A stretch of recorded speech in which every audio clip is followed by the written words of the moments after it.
नमस्कार जी। आज हम पढ़ने वाले हैं प्रतिरोधों का संयोजन। तो कॉम्बिनेशन ऑफ रेजिस्टेंसेस। सबसे पहले हम सीरीज कॉम्बिनेशन पढ़ेंगे, जिसमें हम क्या करते हैं कि रेजिस्टेंस को एक के बाद एक लाइन में जोड़ते चले जाते हैं। जैसे ये हमारे पास तीन रेजिस्टेंस हैं जो ए और बी के बीच एक ही लाइन में जुड़े हैं। अब यहां से ये हमने वोल्टेज लगा दिया, ए और बी के बीच पोटेंशियल डिफरेंस लगा दिया, तो इसमें करंट बहेगी।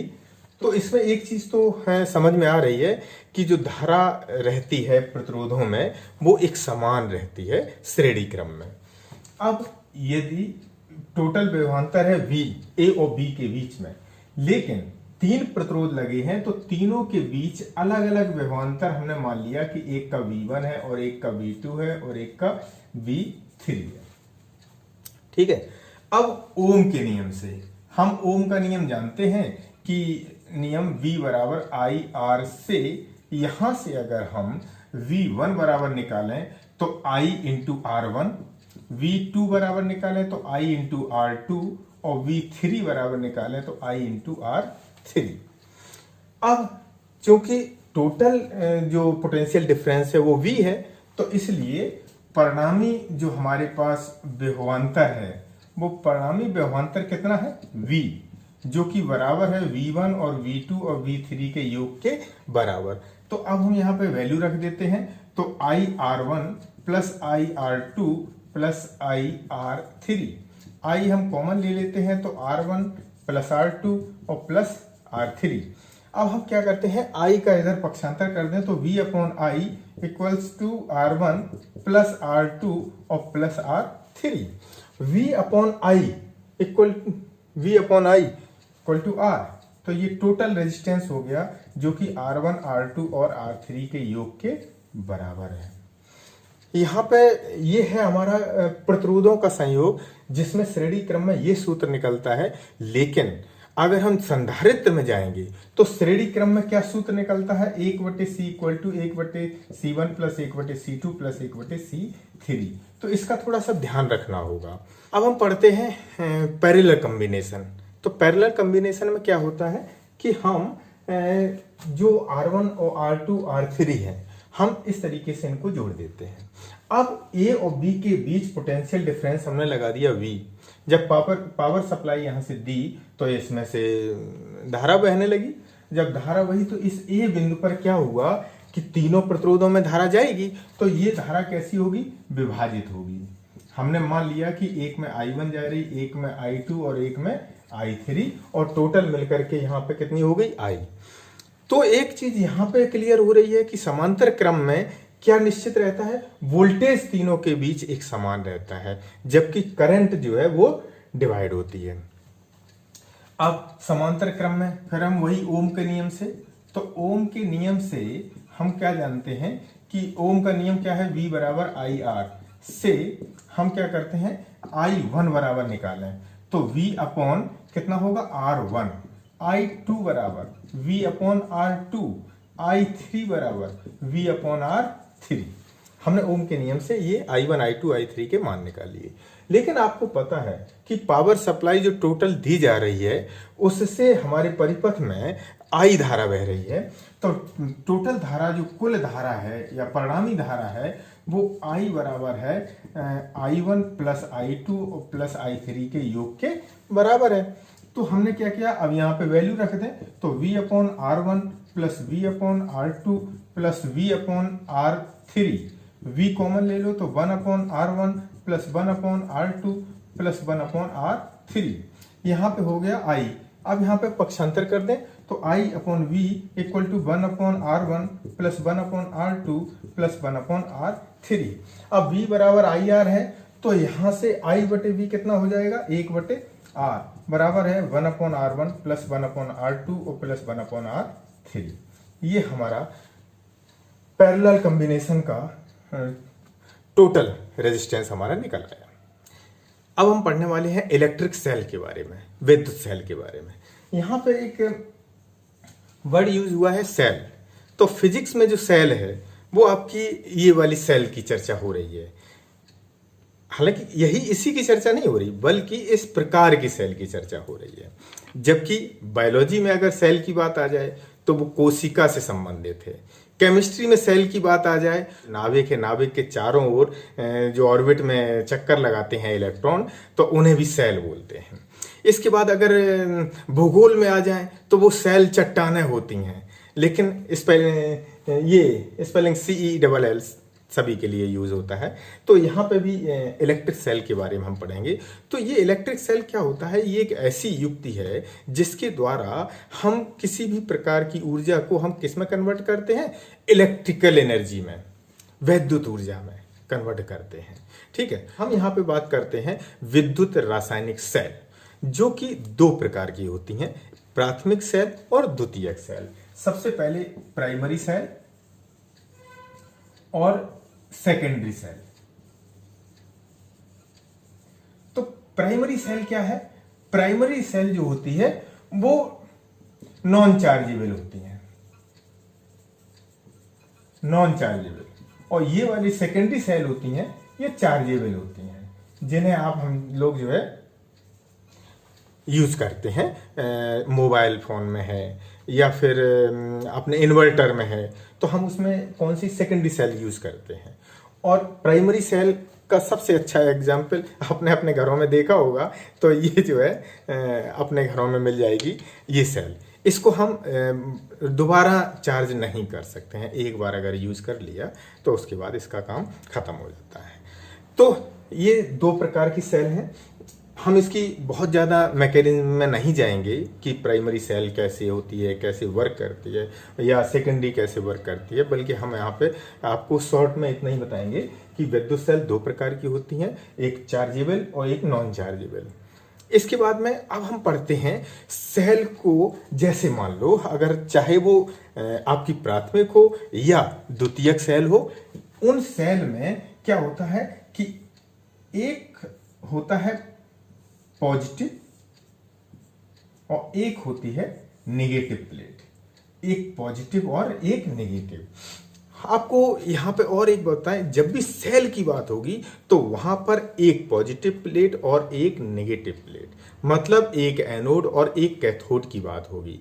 लेकिन जब हम बैटरी की बात करेंगे तो वही छोटी छोटी सेल मिल करके हम कई एक जोड़ते चले जाते हैं, चाहे वो सीरीज में जोड़ें या पैरेलल में जोड़ें, हम आगे पढ़ने वाले हैं। तो हम अपने सुविधा के अनुसार कि अगर हमें वोल्टेज चाहिए तो हमें किस प्रकार से जोड़ना है, अगर हमें करंट ज्यादा चाहिए तो किस प्रकार से जोड़ना है, तो ये सेलों का संयोजन है, उसमें हम पढ़ेंगे। तो यहां पर दो प्रकार की जो सेल होती हैं, ये सेल है और इस सेल में एक पॉजिटिव है एक नेगेटिव है। जो पॉजिटिव होती है उसको हम एनोड बोलते हैं और जो नेगेटिव होती है उसको हम कैथोड बोलते हैं।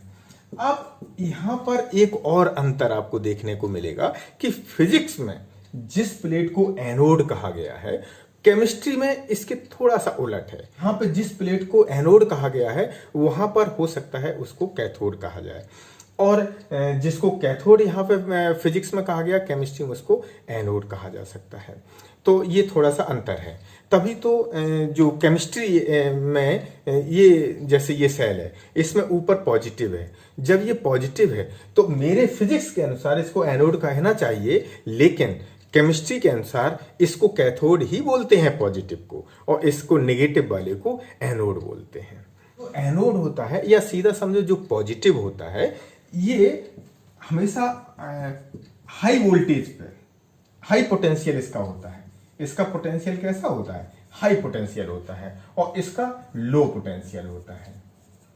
एक अंतर पहले, इसमें ये हाई पोटेंशियल होता है और ये लो पोटेंशियल होता है। तभी तो जो इस सेल के बाहर इसका परिपथ तो पूरा तब होगा जब यहां से और यहां तक पूरा, और अंदर से पुनः यहां तक, तो पूरा एक सर्किट हो गया, एक परिपथ बन गया।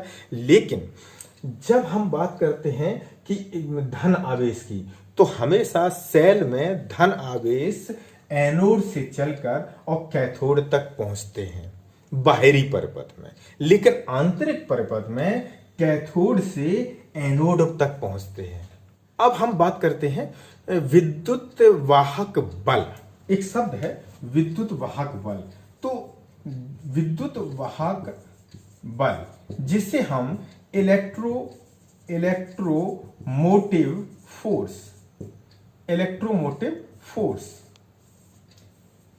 यहां पर सबसे पहले तो हम ये समझेंगे कि विद्युत वाहक बल, यहां पर बात हो रही है बल मतलब फोर्स, लेकिन ये फोर्स नहीं है बल्कि ये एनर्जी है। जब भी कोई चार्ज चाहे पॉजिटिव हो या नेगेटिव हो, अगर पॉजिटिव टर्मिनल से कोई चार्ज नेगेटिव टर्मिनल से पहुंचेगा तो वो अपने साथ क्या ले जाएगा, एनर्जी लेके जाएगा। और एनर्जी को वो कैसे लेके जाता है, जब भी कोई आवेश जाएगा तो कुछ कार्य करना पड़ेगा, तो यही कार्य जो है वही कहलाता है सेल का विद्युत वाहक बल। अब सेल के आंतरिक प्रतिरोध की बात करते हैं कि सेल का आंतरिक प्रतिरोध क्या होता है। आंतरिक प्रतिरोध का मतलब, अब बात हो रही है सेल के अंदर की, तो जब भी आवेश अंदर गति करेगा तो धारा के मार्ग में या आवेश के प्रवाह में इस घोल द्वारा कुछ न कुछ रुकावट डाली जाती है। इसी रुकावट को हम कहते हैं आंतरिक प्रतिरोध, जो सेल के अंदर रुकावट डाली जाती है। और जो सेल के बाहर रुकावट डाली जाती है उसको हम कहते हैं बाह्य प्रतिरोध, जिसे हम कैपिटल आर से प्रदर्शित करते हैं, जो लोड भी कहते हैं। जैसे हमने एक बल्ब लगा दिया तो बल्ब का अपना प्रतिरोध है जो कि हम कैपिटल आर से प्रदर्शित करेंगे, और सेल के अंदर के प्रतिरोध को हम स्मॉल आर से प्रदर्शित करते हैं। अब बात करते हैं टर्मिनल विभवांतर। देखिए टर्मिनल पोटेंशियल क्या होता है, इन दो प्लेटों के बीच, एक पॉजिटिव है एक नेगेटिव के बीच जो पोटेंशियल डिफरेंस है उसको हम कहते हैं टर्मिनल वोल्टेज। देखिए इलेक्ट्रोमोटिव फोर्स क्या है, सेल के पूरे परिपथ के लिए, जबकि टर्मिनल वोल्टेज क्या है, केवल यहां से यहां तक। अगर कोई धनावेश यहां से यहां तक पहुंचा तो कितना पोटेंशियल डिफरेंस जनरेट हुआ है, या कितने पोटेंशियल डिफरेंस के कारण ये धनावेश यहां तक पहुंचा है, तो वो है आपका टर्मिनल वोल्टेज, जिसको हम V से प्रदर्शित करते हैं, और विद्युत वाहक बल को E से प्रदर्शित करते हैं, और आंतरिक प्रतिरोध को स्मॉल r से प्रदर्शित करते हैं। अब इनके बीच में और इसमें बहने वाली धारा को हम I से प्रदर्शित करते हैं। अब इनमें एक प्रॉपर रिलेशन है जिसकी हम बात करें कि अगर इस सेल का आंतरिक प्रतिरोध मान लो स्मॉल r है, आंतरिक प्रतिरोध है कितना, स्मॉल r, आंतरिक प्रतिरोध है स्मॉल r, ठीक है, और इसमें एक परिपथ लगा है बाहरी परिपथ, और जिसका प्रतिरोध है कैपिटल R। तो टोटल प्रतिरोध कितना हो गया, कुल प्रतिरोध कितना हो गया, कुल प्रतिरोध हो गया small r plus capital R। अब ओम के नियम से परिपथ में धारा कितनी होगी, I बराबर टोटल विद्युत वाहक बल। अब यहां पे कुल विद्युत वाहक बल की बात हो रही है जो पूरे परिपथ का है, और अब बटे टोटल प्रतिरोध, तो small r plus capital R। ये हो गया हमारा परिपथ में बहने वाली धारा का सूत्र। अब यहीं पर अगर हम टर्मिनल वोल्टेज की बात करें, जो कि सिर्फ कहां काम करता है, बाहरी परिपथ में, तो बाहरी परिपथ में धारा कितनी बह रही है, I, बाहरी परिपथ में प्रतिरोध कितना है, R, तो टर्मिनल वोल्टेज कितना हो जाएगा, V equal to IR, V बराबर IR, ठीक है, ये हो गया। अब बात करते हैं कि जब हम सेल से, जब भी सेल है, जैसे मान लो आपकी बैटरी है, कौन सी, मोबाइल की, तो मोबाइल की बैटरी में आप दो काम करते हैं। एक काम करते हैं कि मोबाइल की बैटरी में जो चार्ज है उस चार्ज को हम अपने फोन के द्वारा लगातार काम लेते हैं, कॉल करते हैं, तो वो चार्ज यूज होता है, मतलब चार्ज डिस्चार्ज हो रहा है, तो लगातार डिस्चार्ज होता रहता है। इसके उलट जब वो डिस्चार्ज पूरा हो चुका होता है तब फिर हम उसको चार्ज करते हैं, ठीक है। तो दो प्रोसेस हम करते हैं, चार्ज और डिस्चार्ज। तो हम यहां पे पहले हम बात कर रहे हैं कि जब उसको डिस्चार्ज कर रहे हैं, तो जब डिस्चार्ज कर रहे हैं तो V और I की वैल्यू हमें पता है। अब हम क्या करते हैं कि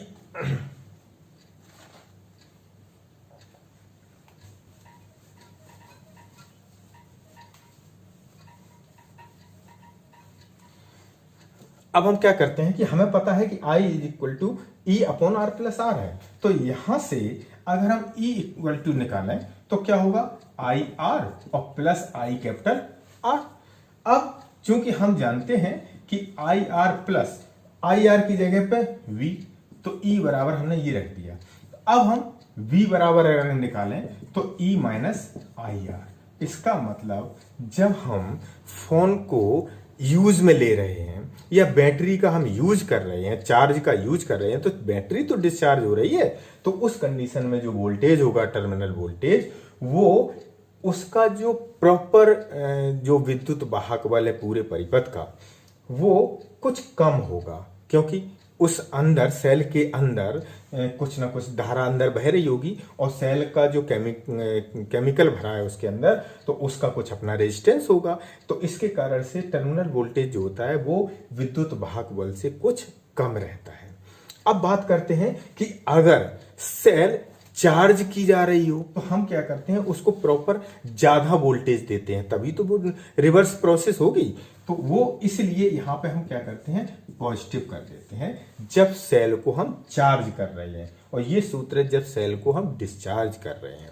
अब यदि V का मान E के है, ये किस कंडीशन में है, जब या तो सेल से कोई धारा ना ली जा रही हो, कोई धारा ना ली जा रही हो, तो उसका जो वोल्टेज होगा वो सेल के विद्युत वाहक बल के बराबर होगा। इसके विपरीत यदि सेल का आंतरिक प्रतिरोध 0 है तो भी V का मान E के बराबर होगा। अब बात करते हैं हम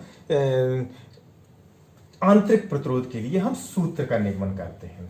तो आंतरिक प्रतिरोध के लिए जब सूत्र का निगमन करते हैं तो आपने देखो I बराबर आप जानते हैं कि E बटे R प्लस R होता है, ठीक है। तो E बराबर यहां से क्या हो गया, आई आर और प्लस आई स्मॉल आर। अब आई आर बराबर क्या होता है, V प्लस आई आर, तो ये E बराबर निकल आया। अब यहां से अगर हम आई आर निकालें तो आई आर बराबर कितना हो गया, V इधर लेके आओ तो E माइनस V, तो I बराबर क्या हो गया, ए R इक्वल टू क्या हो गया, E माइनस V बटे I। अब I बराबर ओम के नियम से I बराबर V अपॉन R होता है, तो हमने E माइनस V बटे V बटे R, R ऊपर पहुंच जाए, तो R जब ऊपर पहुंचे तो ये हो गया E minus V upon V। अब हमने क्या किया, V का भाग दे दिया प्रत्येक पद में, तो E बटे V माइनस V में V का भाग दो 1, तो ये आंतरिक प्रतिरोध का सूत्र आ गया। अब हम बात करते हैं सेलों के संयोजन की। मान लो कि n सेलें हैं जिनको हमें श्रेणी क्रम में पहले जोड़ना है। तो श्रेणी क्रम में जब जोड़ते हैं तो हमने मान लिया कि प्रत्येक सेल का विद्युत वाहक बल E है, आंतरिक प्रतिरोध R है, और इस सेल का विद्युत वाहक बल E है, आंतरिक प्रतिरोध R है, इस सेल का विद्युत वाहक बल E है, आंतरिक प्रतिरोध R है, और इनके बीच में n सेलें जुड़ी हैं और वाहक प्रतिरोध कैपिटल R है, ये कुंजी लगी है। अब जब इनको हम श्रेणी क्रम में जोड़ते हैं तो एक सेल का विद्युत वाहक बल जितना होता है, अगर उसके सीरीज में हमने एक और सेल जोड़ दी तो उस समय टोटल जो विद्युत वाहक बल होगा तो उसका कितना हो जाएगा, दूना।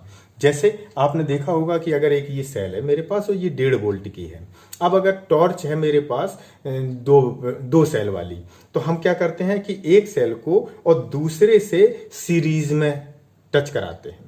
जब सीरीज में जोड़ देते हैं तो 1.5 वोल्ट और 1.5 वोल्ट टोटल 3 वोल्ट की मेरी बैटरी बन जाती है। कभी कभी 3 सेल वाली बैटरी होती है तो उसको हम बैटरी इसीलिए बोलते हैं क्योंकि उसमें हम एक से अधिक सेलों का उपयोग करते हैं। तो श्रेणी क्रम में टोटल जो विद्युत वाहक बल है, विद्युत वाहक बल वो कितना हो जाएगा, E बराबर वो टोटल विद्युत वाहक बल हो जाएगा NE, और टोटल आंतरिक प्रतिरोध कितना हो जाएगा, सभी सेलों का टोटल आंतरिक प्रतिरोध हो जाएगा NR, ठीक। और वाह्य प्रतिरोध कितना है, वाह्य प्रतिरोध है कैपिटल R, तो इसलिए कुल प्रतिरोध कितना हो जाएगा, कुल प्रतिरोध हो जाएगा NR प्लस कैपिटल R। अब परिपथ में अगर हम धारा निकालें तो परिपथ में जो धारा होगी, धारा I बराबर NE बटे NR प्लस कैपिटल R। अभी हमने जो सूत्र पढ़ा है I बराबर E बटे R प्लस स्मॉल r, उसी के आधार पे यहां पे हमने सबकी वैल्यू रख दी।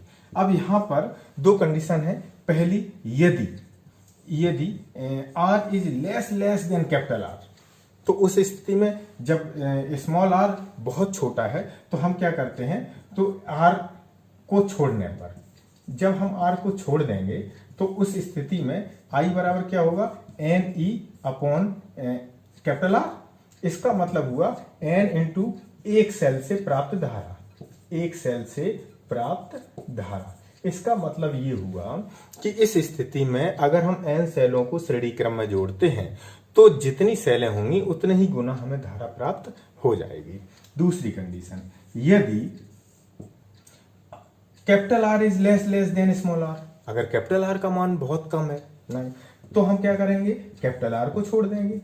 अब जब हम कैपिटल आर को छोड़ देंगे तो आई इक्वल टू हो जाएगा N E upon N R. N से एन काट दो तो आई बराबर ई अपॉन स्मॉल आर।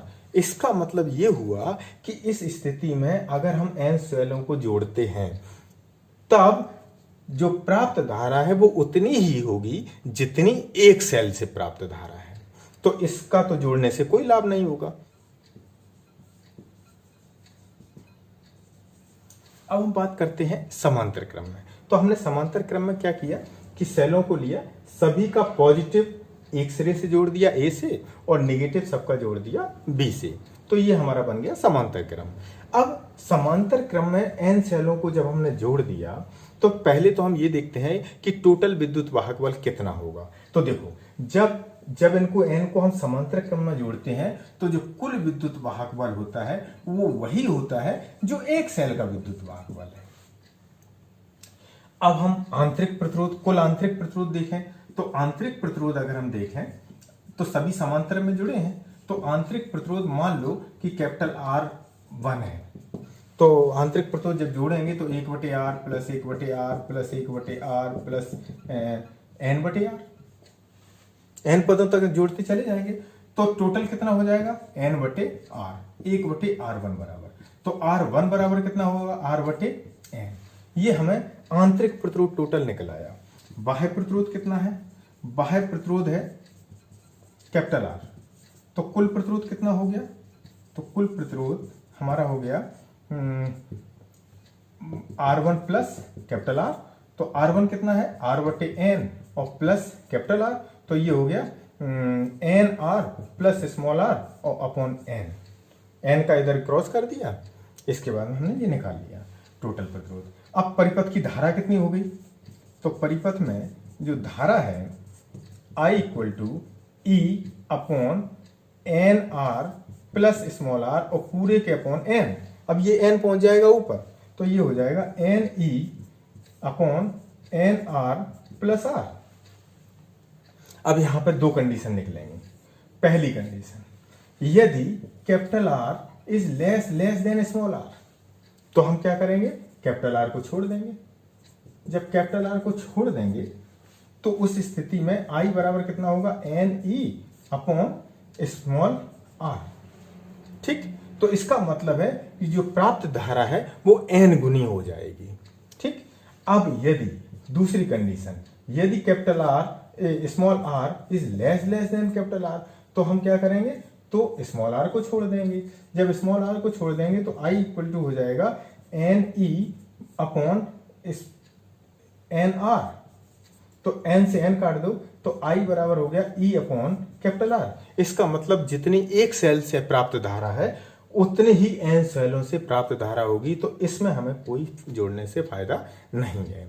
इसी के साथ एक तीसरा और आता है मिश्रित क्रम में, कि हम क्या करते हैं, कहीं पे सीरीज में जोड़ देते हैं, फिर इनको समांतर में जोड़ देते हैं। तो वो भी इसका एक डेरिवेशन है जो NCERT बुक में नहीं दिया है, इसलिए हमने उसको नहीं किया है। इसी के साथ बहुत बहुत धन्यवाद।